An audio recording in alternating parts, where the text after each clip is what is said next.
ว่าพบผู้ติดเชื้อโควิด -19 ในช่วงที่ผ่านมาจะเห็นได้ว่าติดมาจากหลากหลายสาเหตุและหนึ่งในนั้นคือติดจากเพื่อนกลุ่มเดียวกันในงานเลี้ยงสังสรรค์อยู่ในพื้นที่ห้องแอร์ที่มีพื้นที่จำกัดสิ่งที่ชัดเจนในครั้งนี้ก็คือมีการดื่มเหล้าแก้วเดียวกันนอกจากนั้นยังมีการใช้สิ่งของร่วมกันอีกด้วยทำให้เกิดการติดโรคพร้อมๆกันมากถึง11คนถือว่าเป็นบทเรียนสำคัญเมื่อป่วยแล้วไม่กักตัวทำให้เพื่อนคนใกล้ชิดติดไปด้วยโดยมีข้อมูลจากองค์การอนามัยโลกระบุว่าการสูบบุหรี่นอกจากจะทำลายปอดแล้วยังเพิ่มอัตราการติดเชื้อโควิด -19 สูงขึ้นถึง14เท่า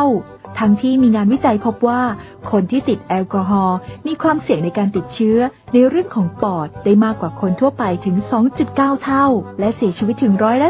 13.5%เป็นตัวเลขที่สูงพอสมควรนะคะของทนายปอยามเช้านะเจ้า7 โมงเจ้าถึง8 โมงนะเจ้าก่อนเคารพธงชาติ